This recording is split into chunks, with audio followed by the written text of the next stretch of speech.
Chapter 2 came out on YouTube today, so I decided to upload this on the day everyone could watch it. So if you haven't seen it yet, I recommend you do that now. You're back? Great. Okay, let's get on with the episode. So the episode started off with Watts and Professor Lionheart talking to Salem and Cinder through the weird crystal ball-looking Grimm thing. After Leo tells Salem that they found out where Spring's hiding, Salem thanks Watts instead of Leo. I think this really shows that she doesn't really give a damn about her puns, if you know what I mean. And Salem lashes out and uses the weird Grimm's tentacle things to just start choking him. She makes a reference on how his character is based off of the Cowardly Lion from The Wizard of Oz, saying how when she first met him he was more fearful, but now he's been extraordinarily brave. In the original tale it said that Osgiz the lion was basically the Felix Felicis, or Liquid Luck, that's from Harry Potter. This leads me to believe that Salem must have given him something, maybe some sort of power or authority, that makes him more courageous. Moving on, Salem tells Cinder that she has to go to the bandits' camp and tell Raven that they must cooperate. She has to get control of the Spring Maiden and use her powers to get the relic in Mistral. Then, like the White Fang did to Beacon, they're allowed to destroy Haven now. Salem hangs up the Grimm and says that Cinder can speak freely, which I think shows that they have more of a not necessarily friendly relationship, but they're closer than other people, at least in my opinion. I think it was nice hearing Cinder's voice again without it being all raspy and shot out. Anyway, Cinder's like,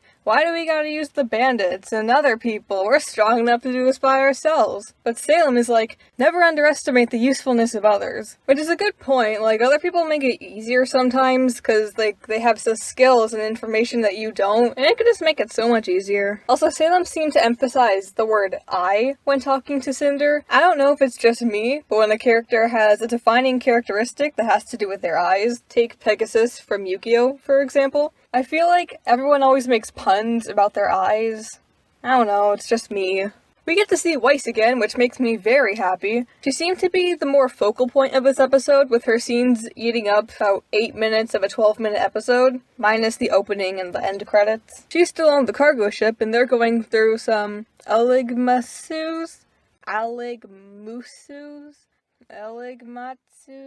Some floating islands. The islands are home to new kinds of Grimm, which is pretty cool that we're getting introduced to new Grimm still. And they're identified as Lancers. Weiss witnesses the death of who knows how many people who were on that ship. And we learn that these wasp-looking Grimms are explosive, because that thing flew straight into that ship and it just went boom! We finally get to see Weiss fight for the first time since Volume 3, and can I just say how much I love Weiss? Like, not only is she shooting beams out the back of a rapidly moving vehicle, but she's also doing it in a dress and heels. Like, her using her glyphs and using the dust from the ship's cargo to shoot fireballs? That's lit. Also, her aim's gotten a lot better, being able to pick off the Lancers one by one while she and the Grimm are in motion. It's amazing. The pilot takes them through the islands in a way that I can only say reminds me of Star Wars, if you know what I mean. Also, I like how Weiss was able to control the trajectory of the fireballs she sent out to hit the rock walls, but personally I think it was too wavy, you know? I think it would have been better if they had just arced from her position to the rock walls instead of them going out, looking like they did a flip and then hitting the wall. And that's just me though, that's just my own personal opinion on that. A Queen Wasp, or a Queen Lancer,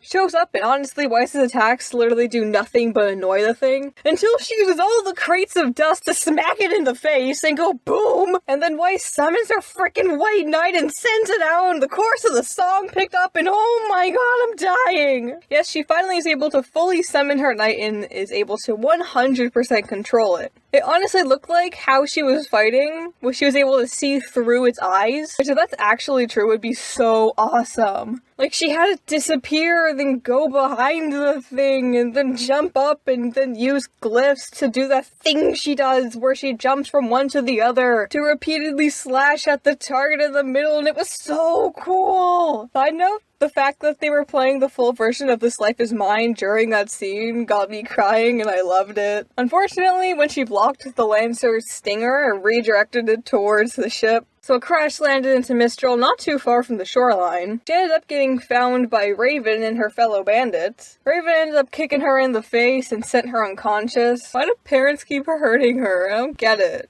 Later, we get introduced to the current leader of the White Fang, Sienna Khan. I heard she's based off of Shere Khan from the Jungle Book, and I can see the resemblance on how, not gonna lie. To summarize the scene, she's berating Adam for his attack on Beacon, that the White Fang was an organization based on making humans fear them, but Adam went too far by attacking the schools. And then Adam does something crazy and brings in Hazel, and Khan's like, dude, the hell, why'd you bring him here, you dumb? Now, I know the humans were in the wrong for treating faunus as second-class citizens, but Adam isn't fighting for equality anymore. He's fighting because he believes that the faunus are the dominant species and that they're better than humans. He believes that humans should serve the faunus.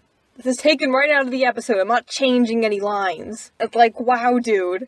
Talk about being a hypocrite. I know the faunus situation is like the show's take on racism in real life, but man. Unfortunately, there's always gotta be the extremists. After Adam says this, Khan is like, okay, chill, I'm done today, and orders the guards to take Adam and Hazel away. And the second that the guards don't move, I knew Adams was straight up staging a coup d'etat, and I was like, whoa, damn! Adam's the new leader, and oh, what's gonna happen to Sienna Oh, never mind. He straight up murdered her, it was terrible! Adam's terrible, oh my god! As much as we know Khan is the one who started the whole violence thing in the White Fang, and she hated humans and everything, it was terrible. I kinda liked her. I don't know why, I just liked her. Adam basically framed her death, making it seem like a human killed her so she would be the new martyr of the White Fang. Hazel didn't seem to like that he killed her. He had no knowledge that she was gonna die. He even says that nobody needed to die, meaning he has some morals at least. He seems to be the polar opposite of Tyrion. Tyrion's loud and he likes to fight people. Hazel is quiet and seems to dislike violence. Needless to say, I'm interested in his character. Now, in the episode, there wasn't any Ruby, Blake, or Yang. I didn't expect it, but I can't say that I'm mad. I have the assumption that Weiss isn't going to have too much screen time this volume since she's been captured, so I think an episode where most of the time is around her was pretty cool. I hope we get to see Winter soon. Now, I'm not a fan of there being a girl in trouble and she has to get saved by something or someone else, but I feel like I can make an exception for Weiss's older sister, who she almost never sees, going to save her from bandits. Hell, I'd be okay with RWBY saving her too. I just really want Winter to be there. Now, the Adam scene, it was pretty straightforward, I think.